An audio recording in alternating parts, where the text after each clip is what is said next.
அதான் பச்சை மிளகா காரம். நீ போடு. மோசூர் எப்படி இருக்குது பாருங்க. ஆஹா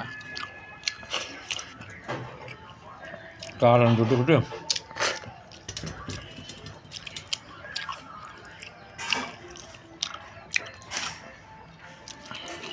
காலையிலேயே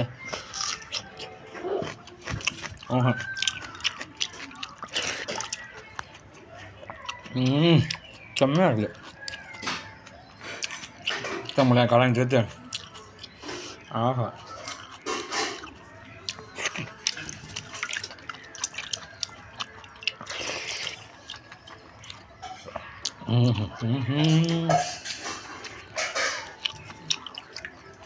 பழைய சோத்து மோருக்கும்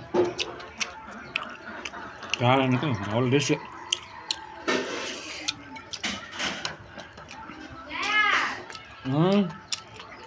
என்னது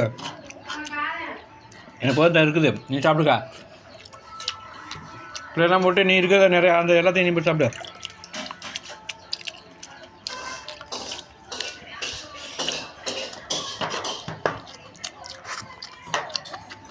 காலையில் அப்படி சாப்பிடு எப்படி இருக்குது.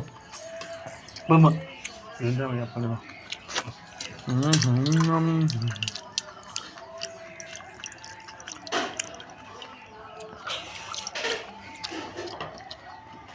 டெய்லி இந்த சாம்பார் ரசம் இதை ஊற்றி சோறு திங்கிங்க. இந்த மாதிரி மோர் பழம் செஞ்சு சாப்பிட்டா அதுதான் உடம்பு நல்லா சாரும். இருக்கிறதெல்லாம் போய் ஃபுல்லாக குழுன்ட்டு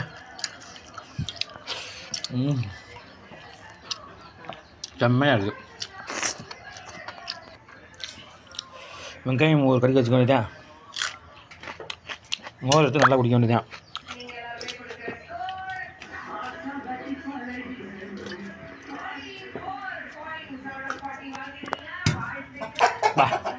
இந்த மோர் தண்ணி குடிச்சோன்னா வயிற்றுக்குள்ள போய் குழு அப்படியே ஃபுல்லாக ரொம்பிடுச்சா.